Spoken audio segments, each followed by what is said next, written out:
Hey everyone, Kevin here to welcome you to a very special episode of PixelLit. The first episode, to be specific. Not the one that we released last year, no, this is an episode that Phil and I thought was lost to time.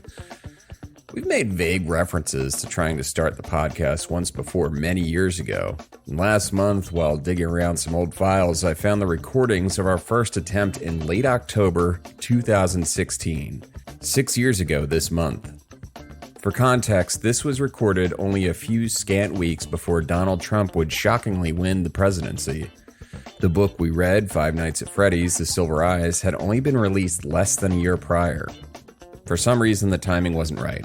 PixelLit never took off after that October 2016 recording. But everything seemingly happened for a reason. 6 years later, as I read this in October 2022, we've been successfully producing podcasts for well over a year. My mental health is better than it's ever been, and Phil, as of this very episode, is on the verge of marrying the love of his life. Every month, we welcome new fans from around the world into the fold of our very niche listening family. And I thank Cthulhu that every week I get to talk with a man, a friend, someone who I consider a brother, about video game novelizations. Anyway, I love this show, I love Phil, and I'm thankful for all of you who listen. So with that said, please enjoy this episode of Five Nights at Freddy's, The Silver Eyes, from the PixelLit Vault. Hey there, everybody! Spoiler Kevin here with Phil the Conquistador, and hello. Welcome... What? I just said hello. Oh. Did I fuck everything up? Right off the bat? Welcome to PixelLit. Hi, guys! Kevin, I was just saying hello there again. It actually sounded like you said wrong. And you thought I was pulling a Trump on you? Wrong. Wrong. Yeah. Wrong. So anyway, welcome to PixelLit, guys. So the basis of this show is Phil and I are going to read books about that are adapted from video game properties, and we're going to talk about them. And it's going to be great because obviously these are going to be works of the finest quality. Finest. Just beautiful, beautiful. The foie gras of the literary world. If the goose that you fattened was made out of M-rated video games.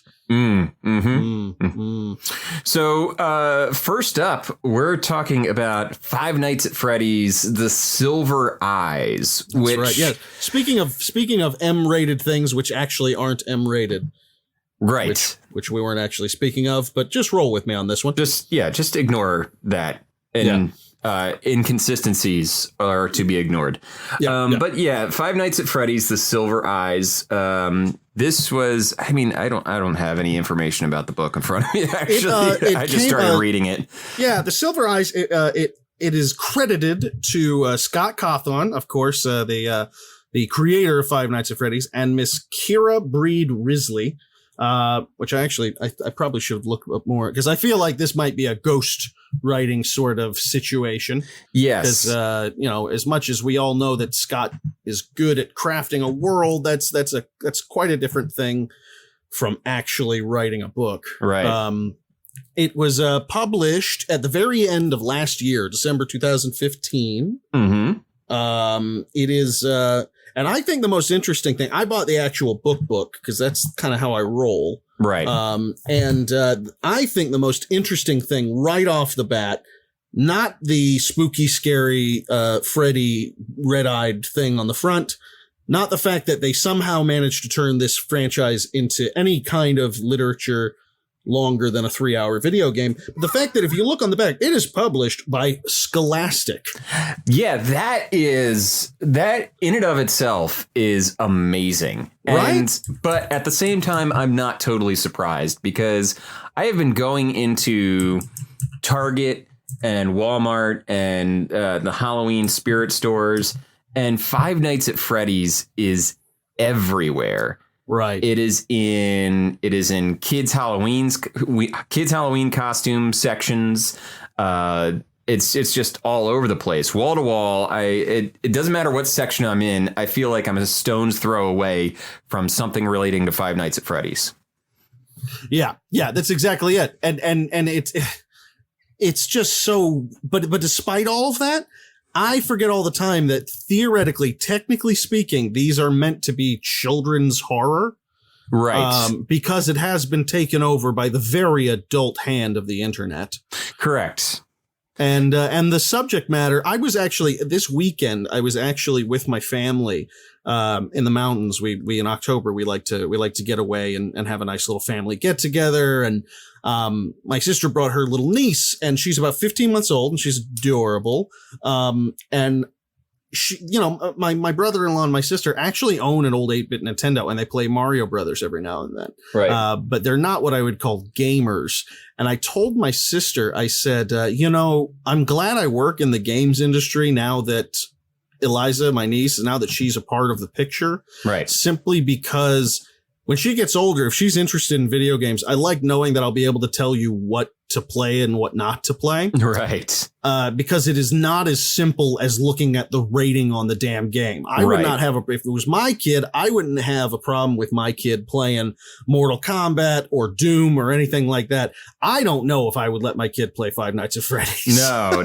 I mean, the jump scare. I don't know. I feel like the jump scare it's weird. I think it would have a weird effect on a kid. But then again, I don't know. It's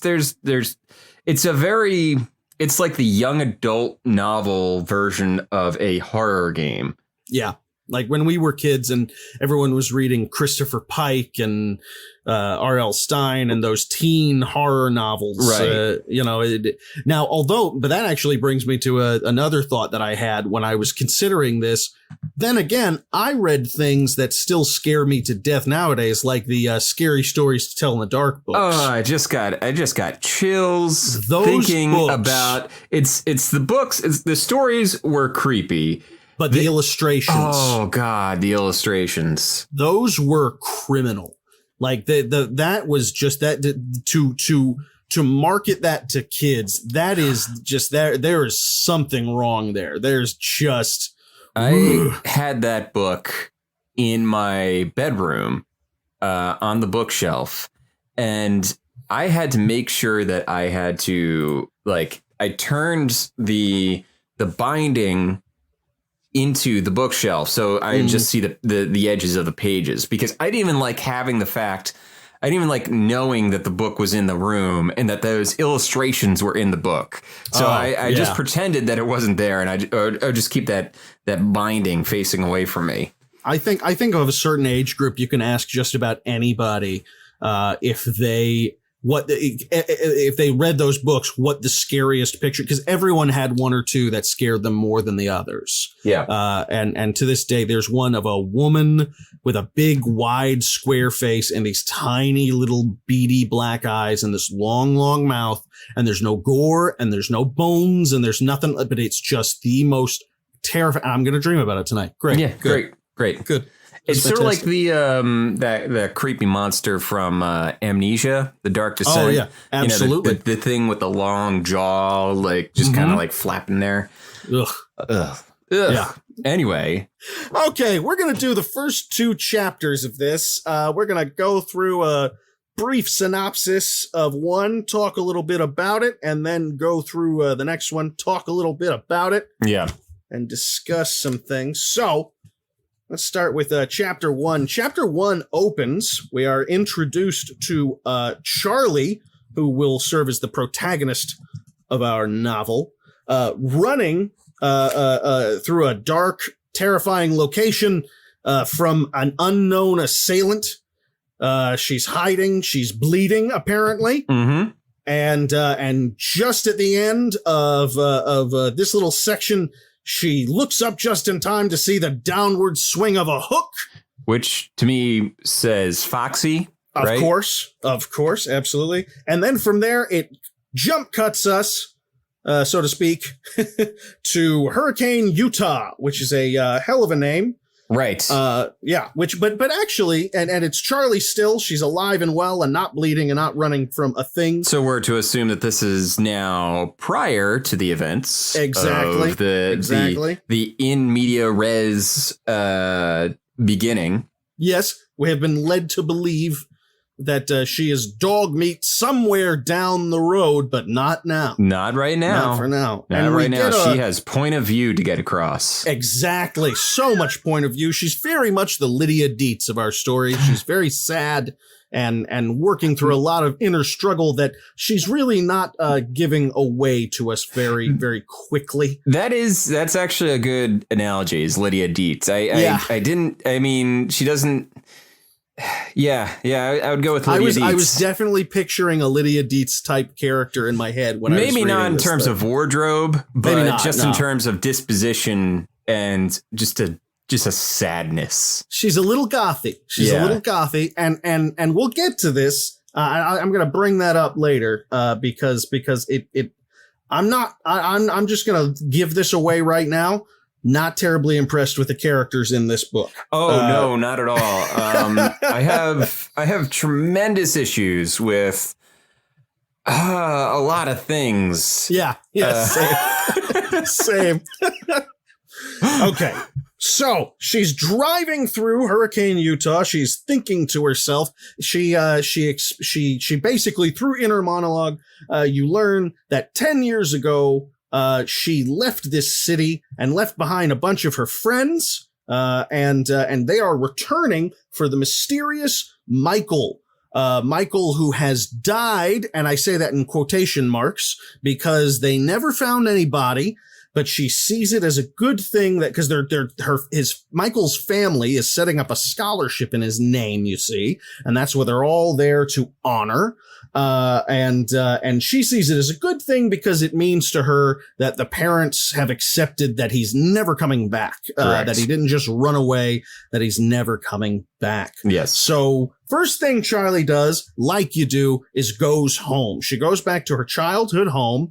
And we get some flashbacks to her childhood and her unnamed father, who created animatronic toys for her, talking, walking rabbits, and I believe a bunny and some other things in there, like a little doll. I think. Yeah.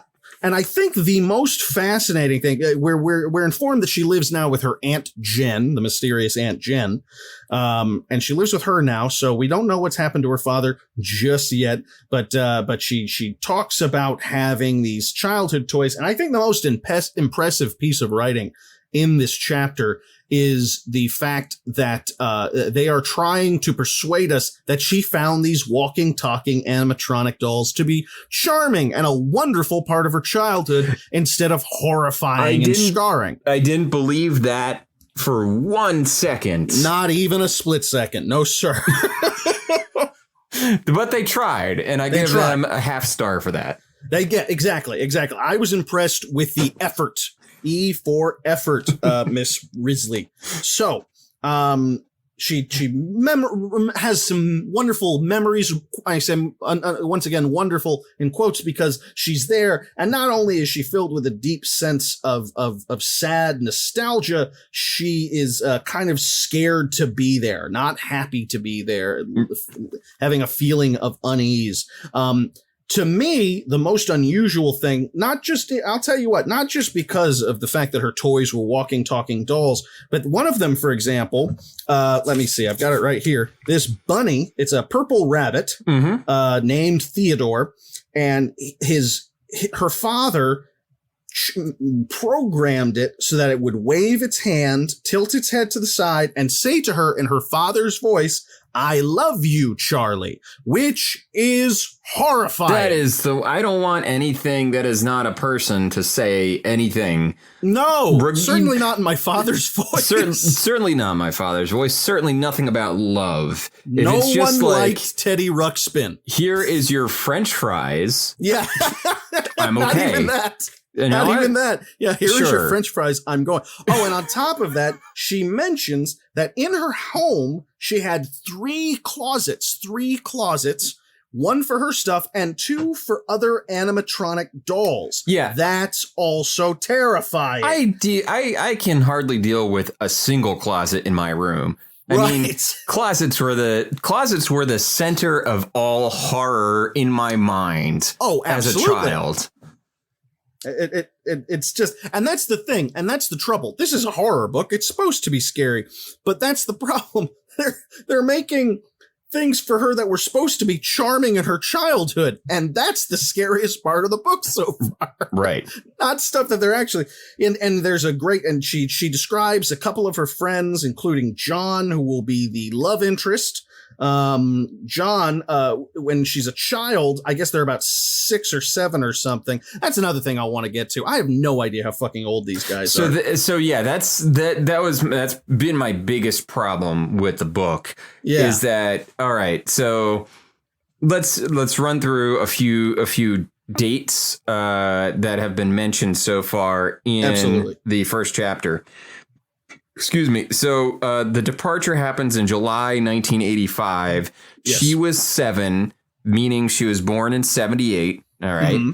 So she is now returning. They don't give a time, but 10 years later, it is 10 years later. It is middle of the year, we'll say 1995. And that makes her 17 then. She is 17, which but I still have huge issues with this timeline. She's completely unsupervised, first off. She is a minor that is just driving from who knows where.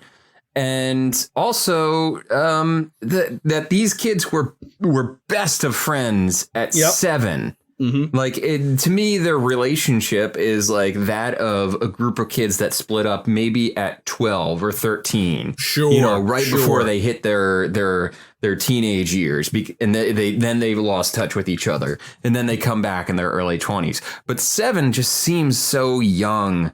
Right. You're not a finished human being. They're not 7. Finished. They're just at that cusp. And, they have the memories and all that stuff. But it just felt really odd once I put that together, because I was assuming that she was in her 20s for most of the first chapter. And I was like, wait a minute. She left at 7. It's been 10 years. She's only 17. They're not even out of high school yet. And I think that maybe it's something that I forgot from childhood books or teenage books that I read. But I mean, it goes towards the fact that it's made by Scholastic. So clearly it's meant for a younger audience. So they're given, you don't want them to be too much older than you're reading people. Yeah, there's a certain precociousness that is injected into the characters. Sure. You give them a certain amount of liberty so that they can go on adventures and that kind of thing. But as an adult, it is very jarring to read about the stuff that they're doing, which we'll get to in a second. And you'll try to think, because that was it. I was trying to put it together in my head. I was like, they're not 18. Because at one point, one of the characters says, when I turn 18, I'm moving. And that was the wait a minute. I got to flip back a few pages. Did I miss something?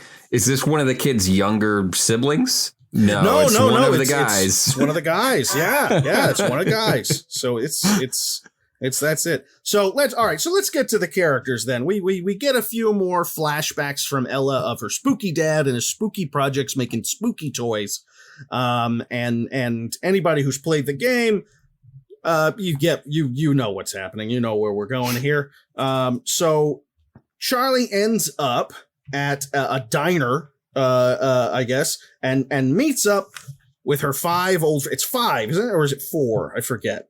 And I forget because they're all completely interchangeable. There is nothing about them that stands out except Jessica, only because she is the kind of stereotypical, she is the mean girl who moved to New York. Be like, I don't understand. She moved to New York with her. And that was the part that threw me the most. So let's get to this. Yes. Okay. So she goes to meet her friends. So she's going to find these people she hasn't seen in 10 years, her childhood friends. So first one she sees is Jessica. Jessica is described as very, very pretty. She's polished. She's polished. Polished. That's exactly it. She's well put together, well dressed. And then they describe the 2 boys were sitting next to each other, which I don't know why you would call a couple of 17-year-olds boys, but I believe they are, but still. Now this leads to the stupidest sentence I have ever read in a book. And I read a lot. And let me see if I got it here. This is describing the first boy, Carlton. And I quote, Carlton looked like an older version of his red-headed childhood self. That's what an adult looks like. That is the stupidest thing. You look like an older version of yourself. That's because I am an older version of myself. It's like, I feel like sentences like that get added to a book when they're like, hey, this book is actually a little light on content. It's padding. Could you just go every like paragraph and throw an extra line of description that is just, it's not even describing anything. It's just restating a fact. Yes, that's exactly what it is. It's just restating a fact, and it means nothing. So we meet Carlton, who is basically he's an older version of himself. Genius. As they all are. Then we meet John, who is the love interest, the boy that she remembers fondly, who she almost let him kiss her when they got older once, and he shared cookies with her and stuff, and he's a writer, and that is basically everything you know about him. Which is, I'll tell you what, the one interesting thing is that usually, in my experience, that when you're reading a book, the protagonist is usually the writer, because writers tend to write what they know. Yes. And so it's Carlton. So maybe it is just 4 of them. I don't know why I got 5. Yeah, there's another kid. Right. Lamar. Yeah. Lamar. Who that's the younger one. Okay. But he isn't here. He is not in this scene. He's not here. So you've got Charlie, our protagonist. You've got Jessica, the mean girl. You've got John, the sensitive writer boy crush, and Carlton, the ginger. And that brings us. They're chatting. They're getting to know each other again, or not really. That's the thing. You would think. I recently got in touch with somebody that I haven't seen since high school. I'm 34. So that's a little while, and we've kept in contact a little bit here and there on Facebook. But we recently we saw each other for the first time in forever, and started up a friendship again. Mm-hmm. And it makes it nice that you can just kind of chat with this person, but it occurred to me on more than one occasion, this person's basically a stranger. Right. I don't know. We've become completely different people at this point, and that's got to be even more so when you go from 7 to 17.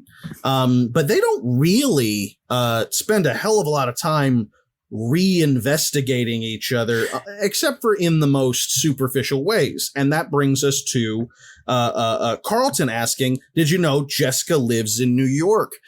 Which is where my first bout of what the hell is going on with these kids' ages came from, because there's never any mention of her parents. There's no mention of any of their parents, really, except for Charlie, at least so far. Mm-hmm. And it's kind of it almost leads you to believe that she's got a loft apartment somewhere in Brooklyn. You know, right. It's like she's out there on her own. She's actually the Devil Wears Prada. She's Anne Hathaway in The Devil Wears Prada. That is who she is. That's exactly it. That was Anne Hathaway, right? That was Anne Hathaway. Yes. Okay. Right.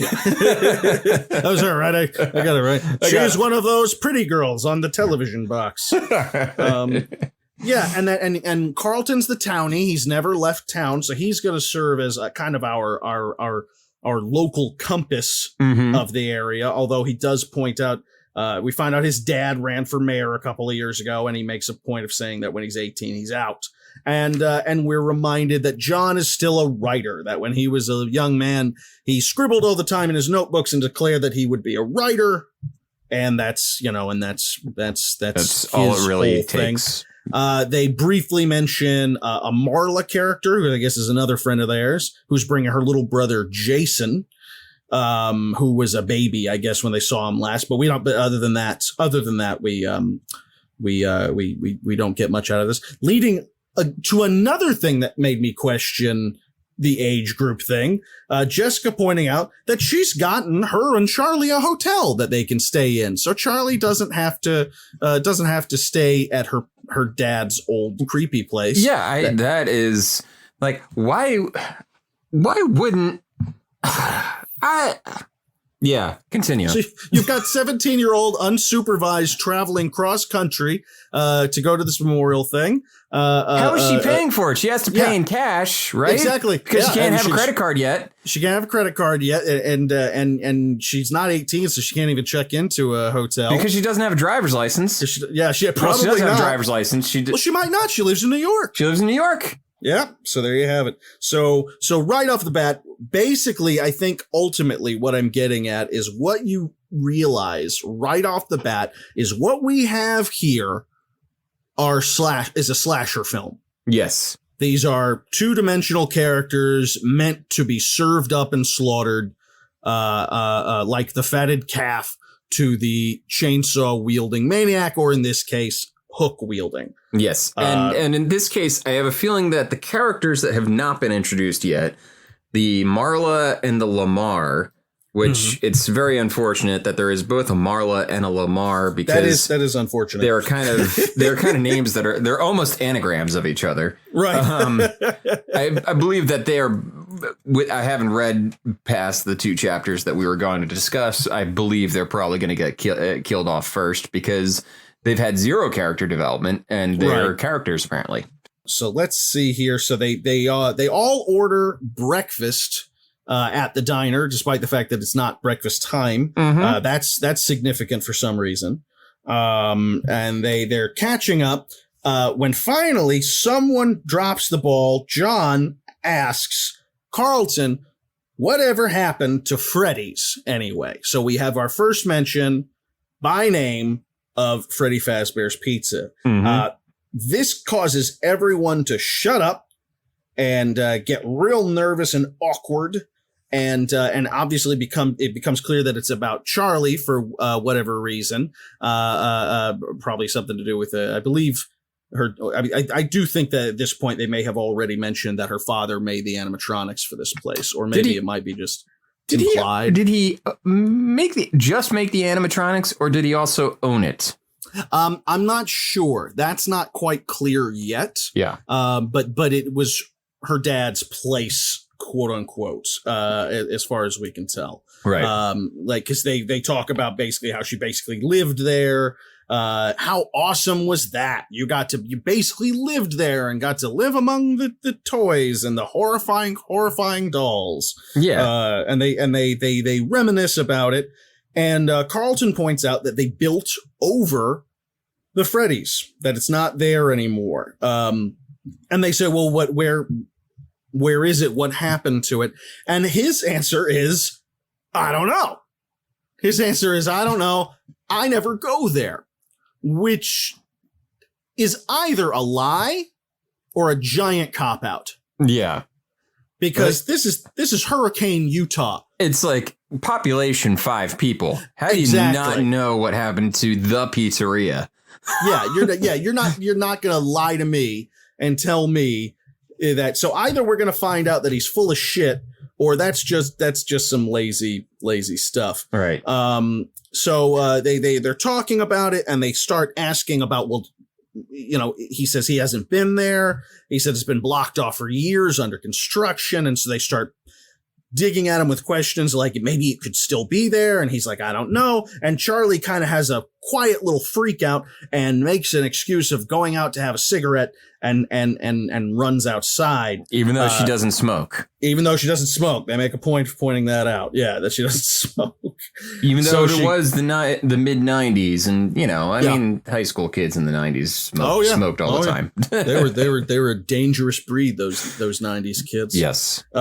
So she's out there for a moment, kind of like trying to get it together. When John follows her out saying she forgot her jacket, comes out and they have a little moment. Chivalry. He's just adorable. And she kind of moves. She's sitting on the hood of her car and she kind of scoots over for him to come sit next to her. And they have this little moment. And they tell a story about when the merry-go-round got stuck, and the Marla character we mentioned before, and some mean kid named Billy, who we don't know anything about him other than the fact that he's referred to as the mean kid Billy. Mm-hmm. And they had to keep riding on the broken Ferris wheel. I guess it was, or merry-go-round rather, that just kept going around and around and around until their parents kind of plucked them off. And then Marla threw up all over the mean child. The mean child. And by this time, the other two, Carlton and Jessica, have come back out, and they're basically just reminiscing about their childhoods. And through that reminiscence, you learn yes, it is right here that they refer to Charlie as the owner's daughter. So I guess her father did own it, on top of building the robots. Right. They just basically, through their reminiscing, and this isn't bad writing, actually, through their reminiscing, you learn a little bit about the place itself. She mentions the story of I did find this one bit kind of interesting. Jessica confides in them, or doesn't confide, I think they all knew. She tells them that Bonnie, the rabbit, the animatronic, that she would constantly go to Bonnie and talk to her and tell her about what she was upset about, and would tell this animatronic would just sit there, and she would just kind of confess all of her frustrations and anger and stuff to this animatronic. And if anybody, if an adult or somebody else approached, she would stop talking until they left. And I thought that was actually kind of interesting. Yeah, that was kind of interesting. Kind of an interesting moment. They don't do anything with it. But that brings us to another interesting moment for meta stuff for the video gamer in us. And Charlie talks about her memories of the place, remembers eating the greasy pizza, hugging Freddy in the summer, and his yellow fur getting stuck all over my clothes. And then someone says, Freddy was brown, leading us to our first direct reference to Golden Freddy. Yes, Freddy. Yes, and she suddenly goes, right, brown. He was brown. Of course he was brown. I remember him being brown. But for whatever reason, she, in that moment, remembered him being golden, which is really interesting. And Golden Freddy is very kind of an interesting part of the lore for Five Nights at Freddy's. And in the first game, I believe Golden Freddy, he doesn't appear right away, but he also is not. There's something about him that isn't tangible. Like, right. He's kind of a ghostly figure. He's kind of a goat. Like, at some points, he'll just appear in the room with you. Right. Like, he'll just like kind of materialize. And that's the thing about Golden Freddy is it's kind of, that's where you kind of get into the weird ghostly psychosis type threads of Five Nights at Freddy's. Right. Of it being a simple monstery, murdery kind of thing to messing with your brain, to ghosts and possessions and stuff like that, which has always been one of the more intriguing things about Five Nights at Freddy's. The difference between reality and whatever, between reality and what isn't real. Right. So they have their reminiscence. They give us a little background information. They exposit all over the damn place. And finally, at the end of the chapter, they decide that they are going to revisit the construction site that Carlton has briefly mentioned, and they are going to go visit Freddy Fazbear's Pizza together. And that ends chapter 1. Right. So they're gonna go over. So in chapter 2 starts with them driving out there. The sun has set. It is dark. They're looking for the place, and basically, what they find is, first off, it's all by flashlight, right? Which works a hell of a lot better in a video game than it does in a book, right? Especially because which makes sense, because it would get tedious for the writer to constantly say, and by the way, this is all in the glow of a flashlight. By the way. Yeah, but the writer doesn't do it often enough to keep it as this tense kind of thing. Yeah. So it's they grab a flashlight. It's a police flashlight. She mentioned you could bash somebody with it, right? If you wanted to, which I'm sure is foreshadowing. And here's the thing: is the building? I feel like they don't do enough of a description of the building that they are going into. No, they do not. Because I'm having a really difficult time picturing this building, and it's just a sprawling monster of a building, a rising acre of glass and concrete. It's like a mall. Yeah, that was what I took and that was the thing is once they get inside, and I mean you're about to talk about that, but once they get inside, it's pretty much this is just a mall, and it basically didn't get finished. Right. That's essentially what it is.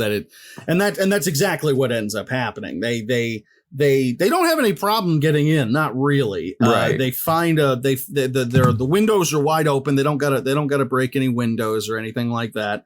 But they're high up, so they have to climb some mounds of gravel to kind of scale up the way and get into the windows. And they find that it's not too much of a drop down. So they go. Charlie leads the way because that's what Charlie's gonna do. Charlie's the protagonist, so exactly. She has to literally advance the plot. Yeah, that's exactly it. So they end up in this they do say that they make a point of saying that it doesn't look abandoned, because that would imply that anyone had ever been there in the first place. It just looked unfinished, like no one had ever used it. Right. So it's got department stores and what appears to be an atrium or a food court or something along those lines. And they let themselves in. Jessica sings a scale for some reason, which I found to be really weird. It just kind of screamed attention whore to me. Right. And by the way, nobody ever would. Could they not just describe it as an arpeggio? Because that's probably what she did.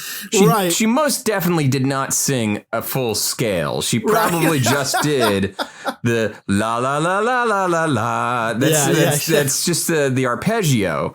And, you know, I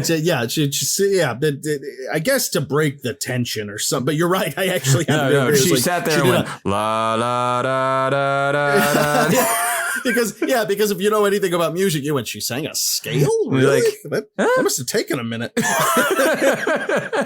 She does this, and Carlton is instantly smitten. He tells her he's swept up, and he says, your voice is amazing. And Jessica attempts humility and says it's just good acoustics, and we all throw up quietly in our mouths. Yes. It's bad. So we've got 4, 2 and 2. And of course, when you put 2 boys and 2 girls of teenage variety together, they're gonna swap off. They're gonna hook up and summon Freddy or Jason. Yeah, exactly. It's gonna show up and they're all gonna die.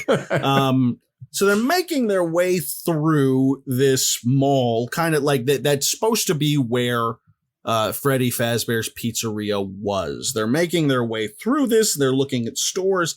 And then Jessica says something very strange for a 17-year-old.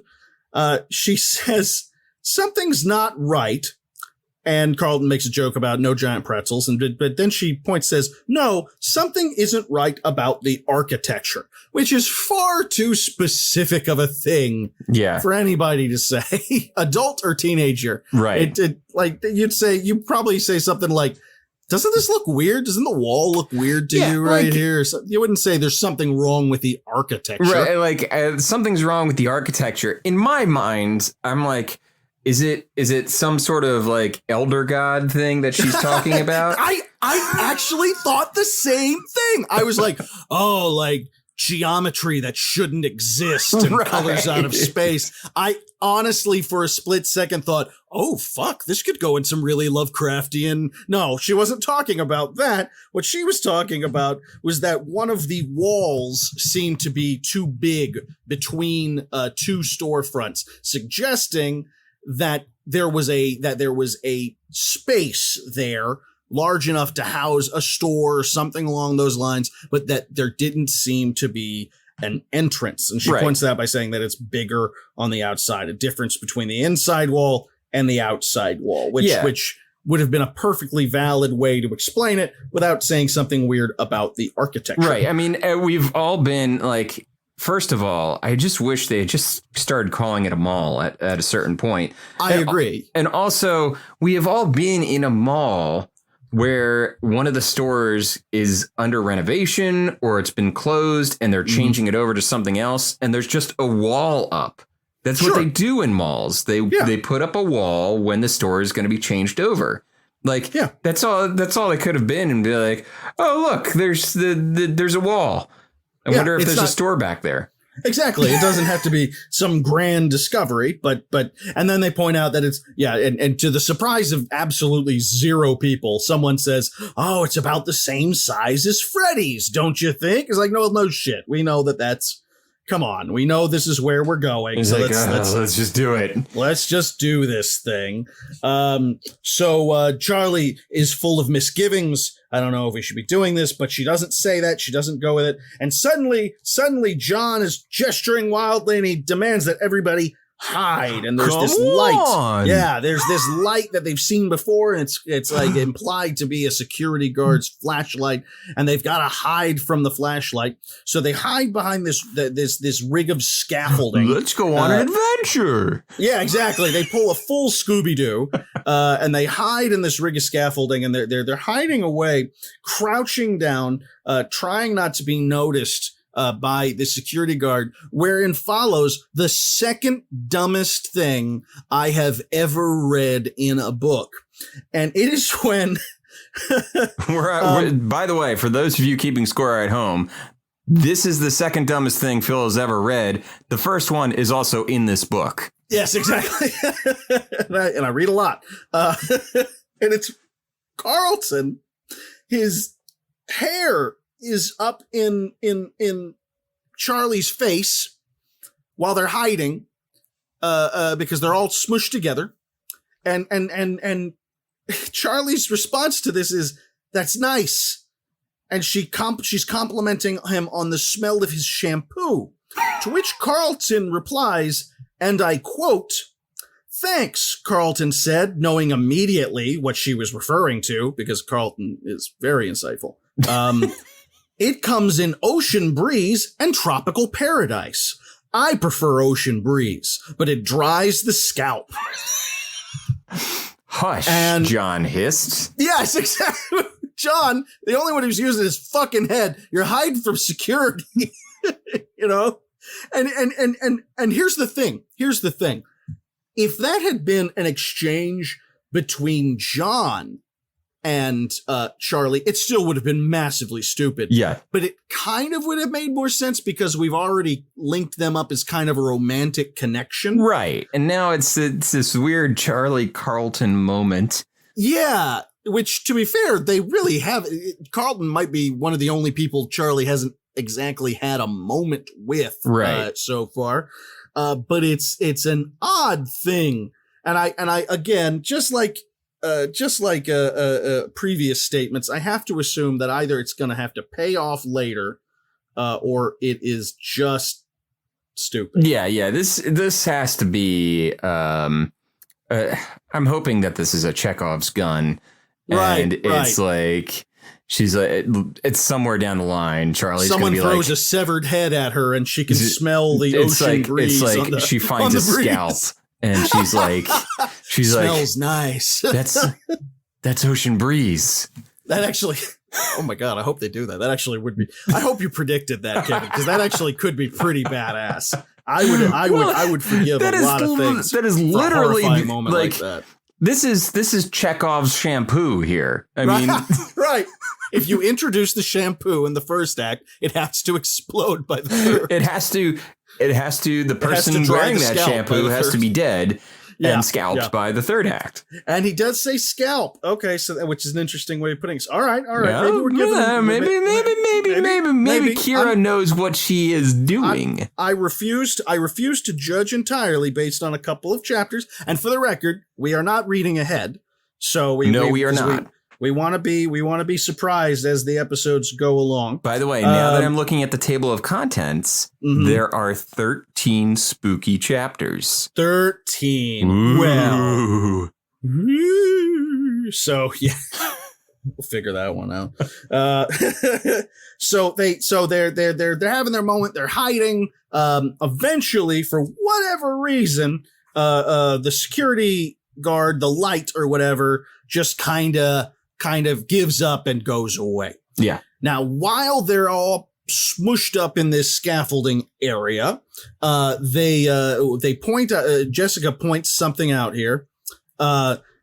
Something written on the wall, and the wall is worn brick, and the words are "Carlton smells like feet," which previously they had pointed out that someone had written on the outside of Freddy Fazbear's Pizza. Thus, we have discovered the location of Freddy Fazbear's Pizza. That it is indeed, who would have guessed it, the large, mysterious block that was in the middle of this mall. Yes.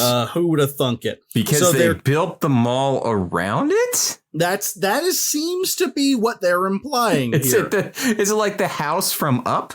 Yeah, it just landed there or some damn thing when the balloons pop.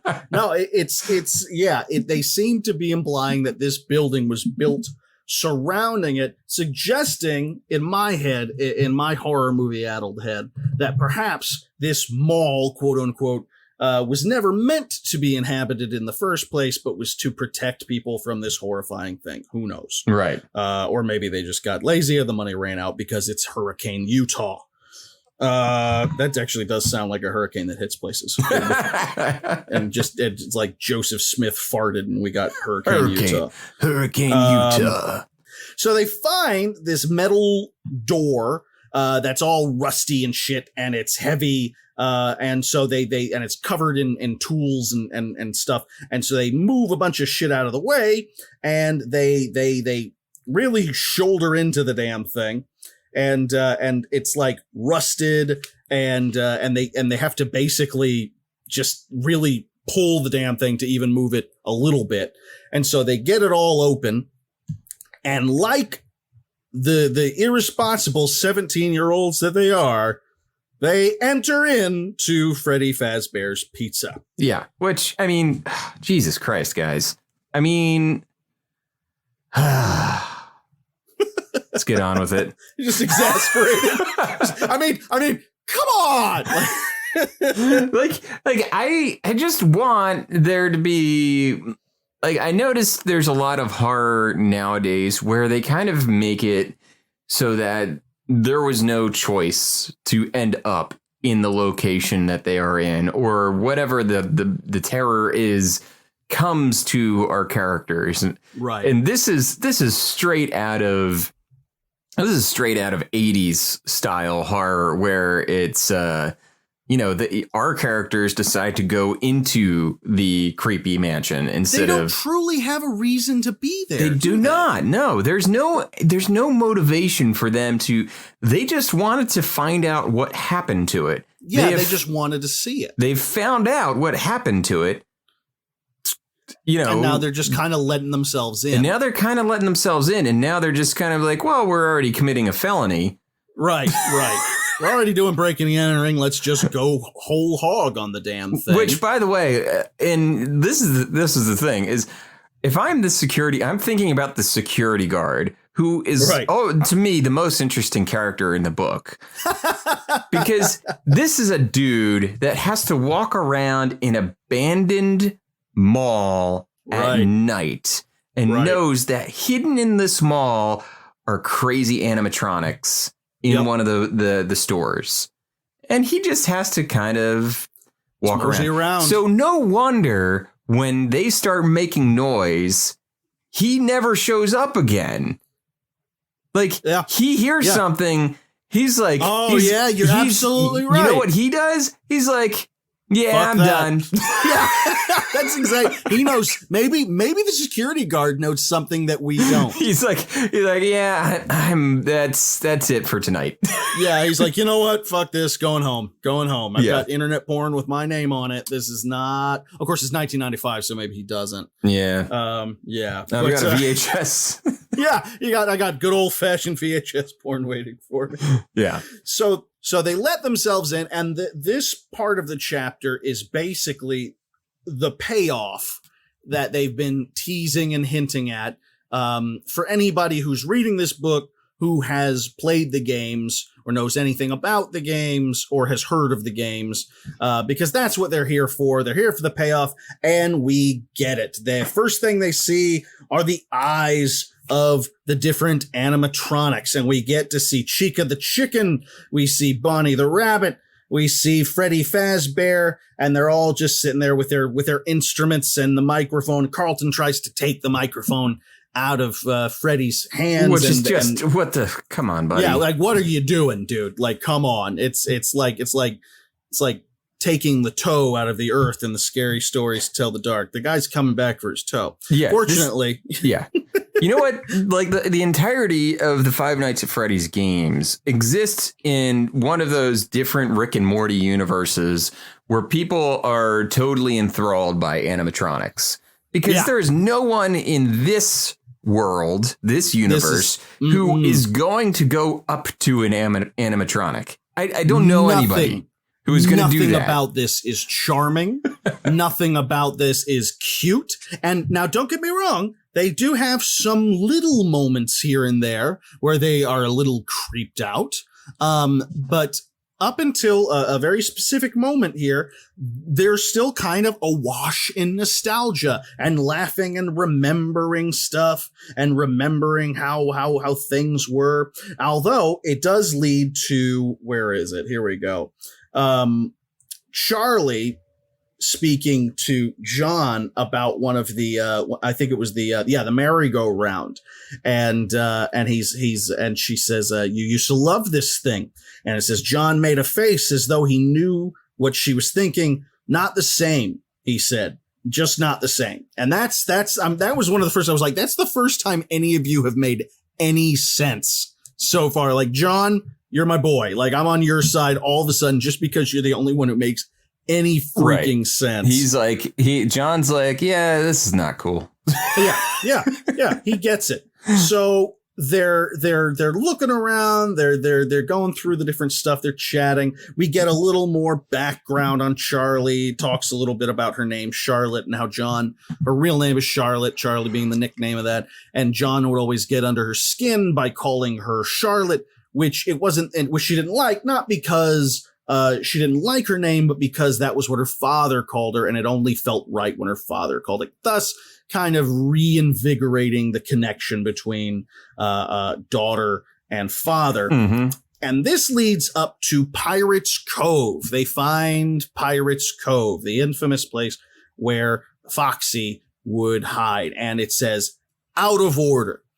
And they point out that they say 10 years later, and it's still out of order. Basically, they point out that it has always been out of order. They've always known it as being out of order, which might be a reference, if you're going to go meta, might be a reference to the bite of, because it was Foxy, wasn't it? Or did they determine that? No, I think in Five Nights at Freddy's 4, you find out that it was... That it was Freddy? It was Freddy, yeah. Okay. Well, all the same, it's out of order. And finally, in a moment of group sense and sanity, Jessica hops up on the stage. This is not the same part, but she starts to grab the curtain as if to throw back the curtain and show that Foxy is still there, to see that if he's still behind the curtain. Mm-hmm. And it seems all fun and everything like that at first.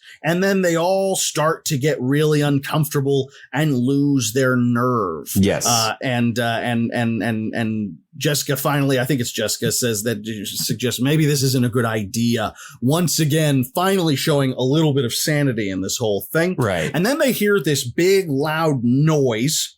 And it turns out to be Carlton, who was not in the room with them as they thought that he was. He had been in the kitchen trying to find out if there was any food back there. Which, Jesus Christ, Carlton. But. Yeah, exactly. He clatters around, and they. Oh wait, I'm sorry. That was earlier. I beg your pardon. That was earlier. But in any case, no, they do hear something. They hear what seems to be music. Right. They hear like from a music box. Yes. And they all have this freak out moment, basically, this kind of mass hysteria moment. And they all freak out. And that's when the crash happens. That's when the crash happens. That's why I fucked it up, because it's confusing. There's one little sound, and then there's a loud there's a big sound. one, yeah. Yeah, and it mixed me up in my head, because that kind of works in a visual audio medium, but in a book it was a little tougher to register. But then again, all the same, they have the little music box sound that they think they may have heard, and then they hear this huge clatter. Carlton comes trotting in and says that he knocked over a bunch of pots and pans in the kitchen, and then, in their moment of crazed hysteria. And this is why it doesn't make any sense. If it was the music box moment that caused them to run, I would totally get that, because that's fucked. Right. That would scare the shit out of me. I would run the hell out of there. But they hear the crashing of pots and pans, and that's when they all hysterically, sometimes it's kind of implied that they're scared, but not, that it's more of an adrenaline kick kind of thing. And they all run out of the damn place. They just run. They run all crazy out of there. They get the hell out of Dodge. They run out of the whole place. And the reason they run is because the guard might have heard. Exactly. They're scared that they've alerted the guard. Yeah. They run like crazy out of there. They get out, leading to Carlton speaking the mind of everybody who's reading this book. And I quote, "A little anticlimactic." I couldn't agree with you more. Checking Carlton. back one more time in hopes they were being chased. In hopes they were being chased. We are two chapters into this book. We got a little bit of a flash forward moment with Hook attacking Charlie and maybe turning her into dog food. Maybe. But beyond that, it's been a bunch of kids catching up, occasional melancholy memories of one's father and his creepy dolls, and pots and pans clattering everywhere, and everyone running because they're afraid of the security. It's like a young adult version of Diner so far. Yeah, very much so. And you know what, though? And now that I'm saying it out loud, I will give it credit in the sense that I remember being 16 or 17 years old and getting into similar little bits of trouble where there was an elementary school that was being constructed not far from where one of my friends lived. And we would kind of sneak in and check it all out, and we'd see a light and we'd all giggle and laugh and run and everything like that. And maybe that's what they're trying to evoke in this, which is perfectly fine if your book is about anything other than killer animatronic dolls. Right. That really should be the focus, not your version of Billy Corgan singing 1979 and everyone clapping themselves on the backs and going, we got into some trouble. This is fun. No, this is about monster robots. Yeah. You've got things to focus on here. And I suppose one could argue that it helps us to appreciate the bond between these characters. But despite all of this, I still don't know the characters very well. Yeah, I know Charlie pretty well. And that's the thing, is that there's not that much to know yet. Yeah. I mean, you know that Carlton is a bit of a goof, right? Yeah. Okay. He's I guess the comedic relief. In a way, he's just kind of goofy. John is the square jawed, all American, white hat teen dude who is he's supposed to get the girl because he is the white guy who is in charge. Right. Charlie is Lydia Dietz, and Jessica is a mean girl who is not probably as mean as you think she is, the shell that she has on the outside. But still, those are just some characteristics about them. It's not real character. And that's what brings me to my previous assessment that what we have set up are slasher film tropes. Correct. That's what these are. Even when certain slasher films seem to get a little more progressive and our main characters were the women and everything. And, they've still got the love interest boy who you have very little information about. You've got the goofy guy. You got the bitchy girl. You got, all right. They've left them all. The terrifying moment of their adventure is over. They're safe in the parking lot. They're safe. Yes. And this leads to one of the more troublesome parts of the book so far. And that is when Jessica and Charlie go back to the hotel room that they are sharing and promptly do their very best to fail the Bechdel test. As soon as they possibly can. Like, they just wanted to get it over with. It's two women in our story. Let's talk about guys. Let's talk about boys. Let's talk about boys right off the bat. Now, to be fair, it doesn't last all that long. So they have that, and they speak about, and then it leads into, just as you're starting to go, what the fuck are we going on about here? What is the point of this conversation? Jessica mentions that she had gone to a funeral recently. They talk very briefly about the ceremony that's going to happen tomorrow, what they're expected to do, that kind of thing. And then Jessica mentions going to a funeral for the first time. It seemed, she doesn't say that it's the first time she's been to a funeral, but the way she speaks of one, it's definitely spoken in my eyes from the point of view of someone who's never been to one before. Right. She doesn't get all dramatic and sad or anything like that, but it's all such a new experience to her, clearly. And she points out that it was an open casket funeral in an old fashioned funeral parlor, and they all lined up to see the body. And when she got close, that he seemed to be asleep, but she instinctively knew that he wasn't, and how much that disturbed her. Right. And Charlie says, that's the worst thing, isn't it? Things that act alive but aren't.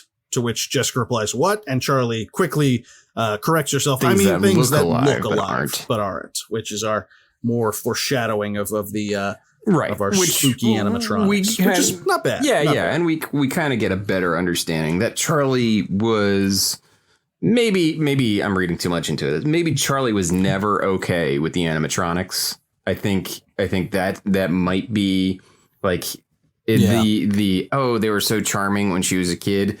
That might have just been a memory she kind of forced on herself, that she was always terrified that she had to. That is possible. It was always just a bad thing.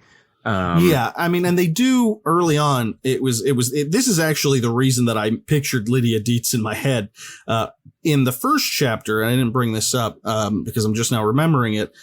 She talks about how when she looks in the mirror, she expects to see a reflection of how sad and kind of gloomy she feels. Mm-hmm. But instead, she looks very happy, and she remembers as a small child, relatives saying she's such a happy looking child. She always looks like she's on the verge of laughing, that sort of thing. Right. And which made me think of Lydia Dietz, not because Lydia Dietz was always on the verge of laughing or anything, but it struck me as such an emo, melancholy thing to say, to think of yourself as. Yeah.